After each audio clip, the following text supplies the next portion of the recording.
प्यारे विद्यार्थियों, अज आप जमात 8वीं की असाइनमेंट 63 के जोड़े सवाल आ हल करके देखेंगे। सब तो पहला जोड़ा है मेरे को सवाल है वो है 7,85,467 की 3 नाल भाजयोगता की जांच करो।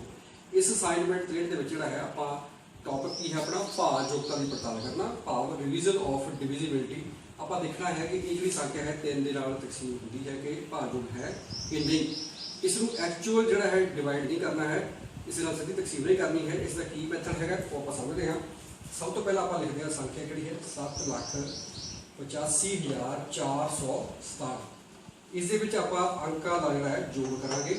सब तो पहला अंकों का जोड़, अंकों का जोड़ की है। सब तो पहली संख्या है अपने को 7, फिर जमा 8, जमा 5, जमा 4, जमा 6, जमा 7। इन्होंने सारी संख्यावां को जो जोड़ते हैं तो अपने को बन जाता है 37। हुण 37 आप देखते हैं कि 3 नाल भाजयोग नहीं है। 37 3 नाल भाजयोग नहीं है, क्योंकि 3 के पहाड़े के जो है 37 जो है नहीं आता है। इसको आप जो 37 इतने लिख के इस तरह डिवाइड करके भी देख सकते हैं। 3 एकम 3, 3 दूनी 6 तो अपने को एक बाकी बच जाता है। भाग के जो है 37 जी संख्या है 3 के पूरी पूरी डिवाइड नहीं हो रही। जो ये अंकों का जोड़ जेकर 3 के नाल भाजयोग होवे तो आप कहांगे कि ये भी संख्या जी 3 नाल भाजयोग है। सो इत्थे आपां नूं क्लीयर है कि ये जी संख्या है 3 नाल भाजयोग नहीं है। इसलिए ये जी संख्या है अपने को प्राप्त हुई है ये 3 नाल भाजयोग नहीं है। सो इसी तरह ही अगला क्वेश्चन है मेरे को 24,395 की 24,395 की 3 नाल भाजयोगता की जांच करो। 3 नाल भाजयोगता की जांच करो। सो इत्थे भी आप की करांगे जिस तरह आप उपरले क्वेश्चन के किया है कि ये जी भाजयोग है कि नहीं है।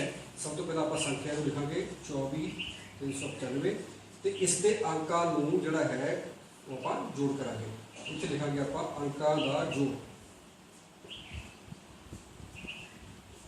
हाँ जी 2 + 4 + 3 + 9 + 5। 2 4 6, 6 3 9, 9 3 9 कितने हो गए 18, 18 ते 5 कितने हो गए 23। सो इतनी सीधा ही क्लीयर है आपको कि 3 के पहाड़े में क्योंकि 23 नहीं आता। जो आप कह सकते हैं कि 23 जो पूरा पूरा डिवाइड नहीं हो गया 23 के 3 के नाल। आप इसमें करके भी देख सकते हैं। 7 दिया 21 तो 2 अपने को जो बाकी बच जाता है।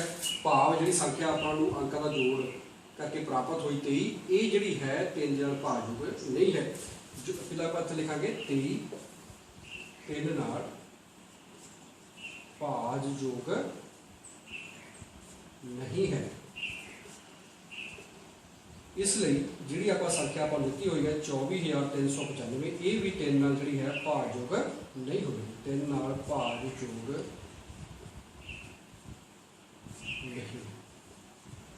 सो इस तरह आप जोड़ा है अपना टाइम समा जोड़ा है इस मैथड के बचा सकते हैं। सीधी तकसीम करने की बजाय आप इतने अंकों का जोड़ करके चेक करा। सो ये फर्स्ट अपना सैकेंड क्वेश्चन जोड़ा है वो हो जाता है। इस तो अगे आप थर्ड क्वेश्चन जो है वो करा। अगला सवाल है अपने को क्वेश्चन नंबर थर्ड 1,99,465 की 3 नाल भाजयोगता की जांच करो। सो इतनी भी उस तरह ही है। आप संख्या को पहले लिख लेंगे हैं, फिर आप करा अंकों का जोड़। हाँ अंकों का जोड़ की है। सब तो पहला मेरे को है 1 जमा 8 जमा 9 जमा 4 जमा 6 जमा 5। सो इन्हों आप जो जोड़ते हैं तो ये अपने को प्राप्त हो जाता है 33। हुण आप देख सकते हैं कि जो 33 है ये 3 के नाल जो है पूरा पूरा तकसीम हो सकता है। 33 3 नाल भाजयोग है। जे ये 3 नाल भाजयोग है इसलिए जिहड़ा है अपने कोल ये जिहड़ी आपां नूं संख्या दित्ती हुई है ये भी की होगी 3 नाल भाजयोग है। सो इस तरह जिहड़ा है बहुत ही आसान तरीके नाल आपां बिना तकसीम किए हुए ये पता कर सकते हाँ कि कोई भी जिहड़ी है वड्डी तो वड्डी संख्या वो 3 नाल भाजयोग है या नहीं। फिर आप रिपीट कर दें कि इसनूं किस तरह करना है, इस दियां संख्या जिहड़ी है आपको दित्ती होवे उसके अंकां का जोड़ करना है। उसका अंकां का जोड़ करने तो बाद देखना है कि वो 3 के पहाड़े आती है भाव 3 नाल तकसीम होती है। इस तरह आप देखते हैं कि 11 होते 33 होंगे आ, ठीक है कि नहीं, 3 नाल पूरा पूरा जो डिवाइड हो जाएगा। जेकर ये अंकां का जोड़ जोड़ा है वो 3 के नाल तकसीम भाजयोग होवे तो जी वड्डी तो वड्डी अपन संख्या जो भी दी हुई है वो भी 3 नाल भाजयोग है। सो अगला क्वेश्चन है मेरे को क्वेश्चन नंबर 4। इस है 6,29,743 दी 9 नाल भाजयोगता की जांच करो। दी 9 नाल भाजयोगता की जांच करो। जिस तरह कि आप पहले 3 क्वेश्चनों के जोड़ा है वो 3 के नाल भाजयोगता चेक की है और इस सवाल में आप 9 नाल देखांगे ये जी संख्या है ये 9 नाल भाजयोग हैगी है कि नहीं। इस दे विच भी उस तरह ही है, पहला आप जी संख्या लिखांगे, संख्या लिखने तो बाद इत्थे भी आप की करना है अंकां का जोड़। हाँ जी, इत्थे जिहड़ा है अंकां का जोड़ 6 जमा 2 जमा 9 जमा 7 जमा 4 जमा 3। हाँ जी, इसमें जोड़ा है आप जोड़ते हैं तो जोड़ के जोड़ा है अपने को बराबर कितना होता है 31। 6 च 2 जोड़े 8 8 से 9 कितने हो गए 17 17 24 24 के जोड़ा है 4 ये हो गया अपने को 28 28 3 31। सो हुण आप देखना है कि ये जो 31 संख्या अपने को जोड़ करके आई है ये 9 नाल तकसीम होती है। जे आप देखा जाए कि 9 के जो पहाड़े के 31 आते हैं तो नहीं आते, सो ये जो है भाजयोग नहीं है। आप इसे लिखांगे 31 9 नाल भाजयोग नहीं है, ठीक है जी। सो जे ये 9 नाल भाजयोग नहीं है तो ये जी संख्या है ये भी अपने को जी है 9 नाल भाजयोग नहीं होगी। 9 नाल भाजयोग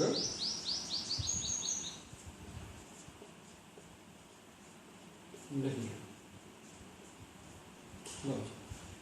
सो मेरे विद्यार्थियों इस तरह तुसीं जिहड़ा है क्वेश्चन नंबर 4 तक ये देख लिया किसी भी संख्या को 3 नाल भाजयोगता चेक करनी हो या 9 नाल चेक करनी हो तो उसके अंकां का जोड़ चेक किया जाता। अंकां का जोड़ को जो है फिर देखा जाता 3 नाल भाजयोग है, ठीक है, फिर उसको 9 नाल देखा जाता है जिहदा वो 3 या 9 नाल तकसीम होंगे तो ही वो 3 के 9 नाल भाजयोग हो गए, नहीं तो नहीं हो गए।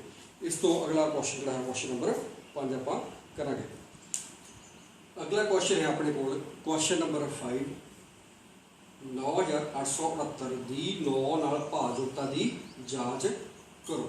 सो इत्थे भी आप जी संख्या पहला लिखांगे, संख्या लिखने तो बाद आप करांगे अंकां का जोड़। अंकां का जोड़ 9 + 8 + 6 + 9।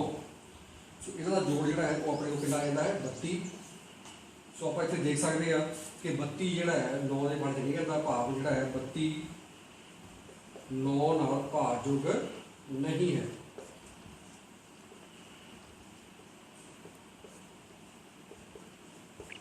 जेकर 32 9 नाल भाजयोग नहीं है तो जी दी हुई अपने को संख्या है 9,869 ये भी जी है भाजयोग नहीं हुई। 9 नाल भाजयोग नहीं है। नेक्स्ट है क्वेश्चन नंबर 6।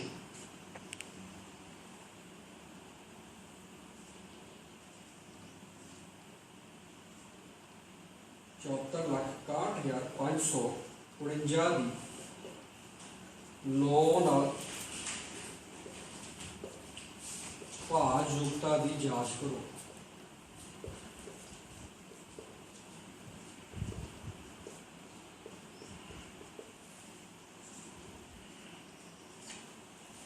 सो इत्थे भी आपां की करांगे, पहला संख्या लिखांगे, संख्या लिखण तो बाद फिर आपां करांगे अंकां दा जोड़। नाल दी तुसीं अपनी कापी दे सवाल जिहड़ा है वो हल करके देख सकते हैं। 7 जमा 4 जमा 6 जमा 1 जमा 5 जमा 4 जमा 9, इन्हां संख्या में जोड़ेंगे अपने को कितना बन जाएगा 36। सो ये बहुत ही क्लीयर है कि जोड़ा है 9 के पाने 36 आता है, इसलिए आप लिख देंगे कि 36 9 नाल भाजयोग है। जेकर अंकों का जोड़ 9 नाल भाजयोग है तो जी संख्या है ये भी अपने को 9 नाल भाजयोग होगी। सो इस तो जो अगे क्वेश्चन आप करेंगे क्वेश्चन नंबर 7।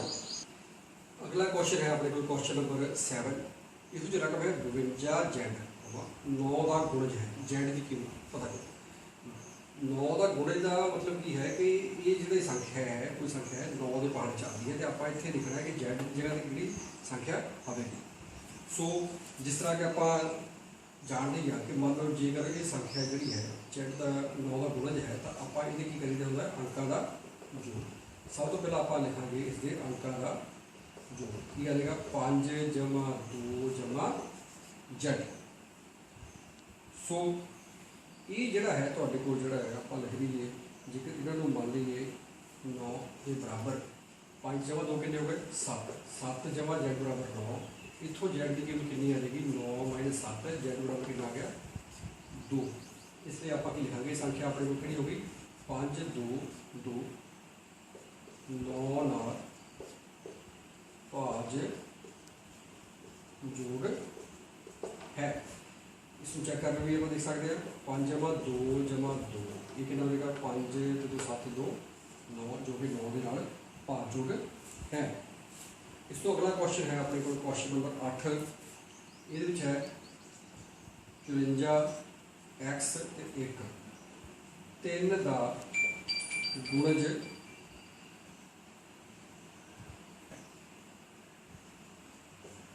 ये आप दिता हुआ है तो X का मूल पता आप करना है। X का मूल पता करो।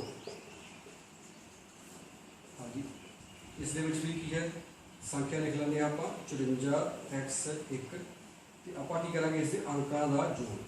जिस तरह आप पहले सवाल करते आए हैं अंकों का जोड़ 5 जमा 4 जमा X जमा 1 ये बराबर अपने को की जाएगा 10 जमा X।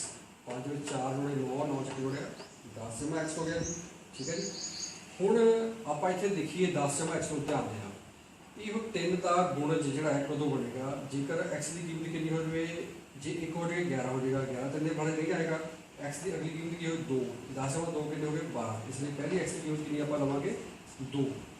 उस तो बाद जेकर आप लीए X की कीमत 3 10 जमा 3 13 वो भी 3 के पाँच नहीं आएगा, 4 लवेंगे वो भी नहीं आएगा, फिर आप जी 5 लवेंगे 10 में 5 15 वो 3 का गुणज हो जाएगा 3 5 15 हो गया।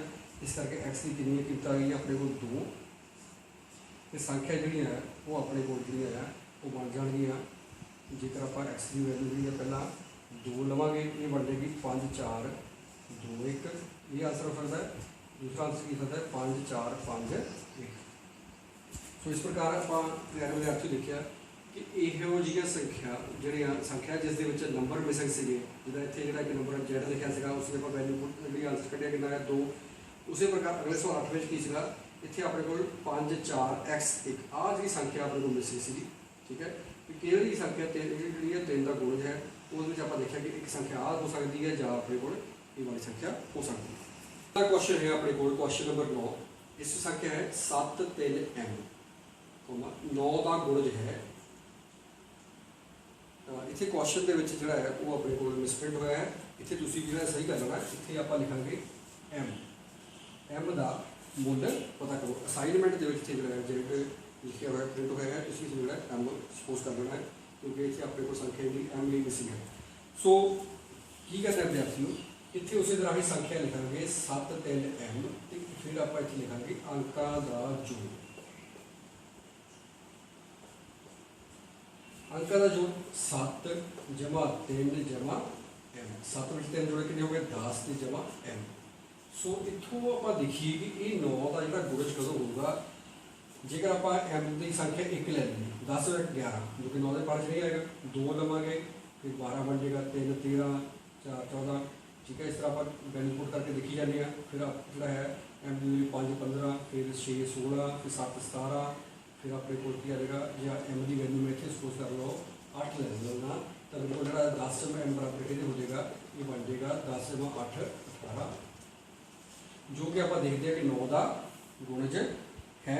सो इस करके जी है अपने को ये संख्या बन जाएगी m की वैल्यू 8 लैन के नाल ही जोड़ा है ये संख्या जी है वो 9 का गुणज जो अंक का आता है जोड़। सो इस करके अपने को ये संख्या बन जाएगी 7 3 ते 8 ठीक है जी। ये अपने को संख्या आंसर आ जाएगा तो m की जी वैल्यू है वो अपने को कितनी आ रही है 8। सो प्यारे विद्यार्थियों ये अपने को अज की असाइनमेंट के असाइनमेंट नंबर 63 के 9 क्वेश्चन से भार जोगता की पड़ताल करने संबंधी तुसीं इन्हां नूं चंगी तरह समझना है ताकि तुसीं जिहड़ा अपने जो भी वाया मंथली टैसट है फाइनल टैसट की तैयारी चंगी तरह कर सको। बहुत बहुत तुहाडा धन्नवाद।